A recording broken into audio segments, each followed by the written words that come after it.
Manchester United, Ruben Amorim and Emiliano Martinez. Now, the way the thing is going at Manchester United, it's as if now that you see Sir Jim Ratcliffe, Ineos are standing on business with Ruben Amorim. Now, let me explain what I mean by that.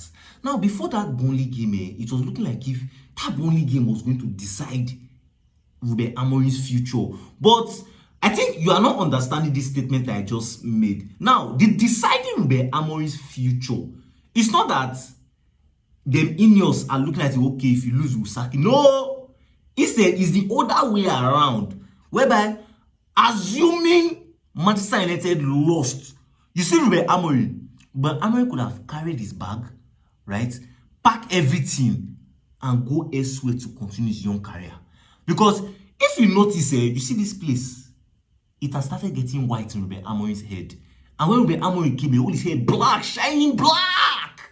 But now they have started getting white. Because as soon as Manchester United lost that game, Ruben Amorim will now know and believe that you see these United players, they are a bunch of scraps.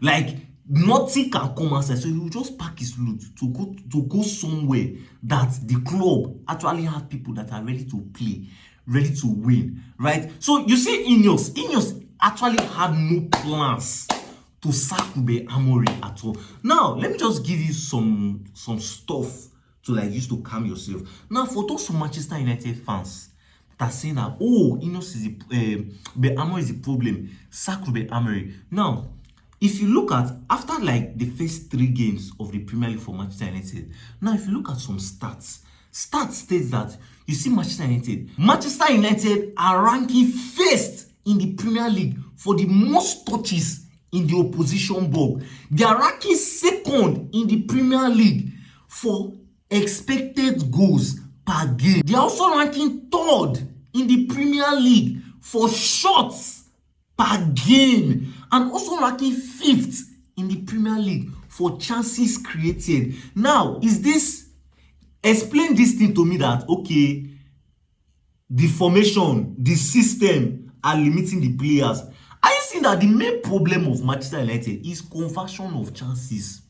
If we are converting our chances, see, it's not me being want to like form one kind of nonsense. No, if we are converting our chances, United should be sitting at least first or second in the league. If we are converting our chances, we should be first in the league. Now, let's go back to what we are seeing. Now, you see United, they are standing on business with Ruben Amorim, and they have no plans of like letting him go. Now, they are currently active in the transfer window, because if you notice, like United fans are actually conversant with what's going on in United. They know that currently what United need to like enter into this new season is a defensive midfielder and a goalkeeper, because you see Onana not join. You understand me? And Tom Heaton is just like a trainee keeper. So it's not really like a keeper, like someone that will come in to come and keep for Manchester United. So the only person we have that like have sense small is Atabainda. That's the only person we have. Now you see Manchester United. Manchester United has currently agreed personal terms with Emiliano Martinez, which is the Aston Villa goalkeeper, the Argentina goalkeeper that won the World Cup for Argentina. They have agreed personal terms. I continue going on with this video. If you have stayed up to this point, please hit the like button. If you haven't subscribed, subscribe. Now I know you'll be wondering, what of Lamens now, Royal Antwerp's goalkeeper? The thing is that you see Royal Antwerp, they're making it difficult for Manchester United to get him. Manchester United normally has already agreed personal terms with Lamens. They have agreed personal terms. Okay, yes. But now Royal Antwerp are becoming greedy, because now they're looking at that. Okay, the way this thing is like other clubs are interested. Right, so they are just like, I think the price they're giving Manchester is about 25 million, and even still at that 25 million, right, they are still looking at it. Okay, other clubs are coming, like other big clubs, even Manchester City, like other top clubs are really like asking about the boy, like what's up. So look like that. Let us not just rush and go and sell this boy for 70 million, 50 million. Let us calm down. I think a bigger bid will come. So that's why the thing is looking like impossible for Manchester United to sign Lamens from Royal Antwerp.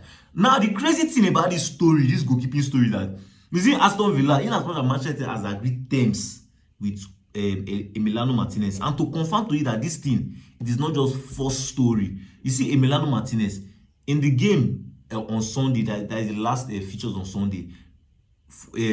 against Aston Villa and Crystal Palace. He did not play. And the pipe Crystal Palace pipe Aston Villa 3-0. He did not play. He was not on the bench based on this Manchester United move. And he himself has told Manchester United that, told Aston Villa that, come, I want to leave. I want to join Manchester United.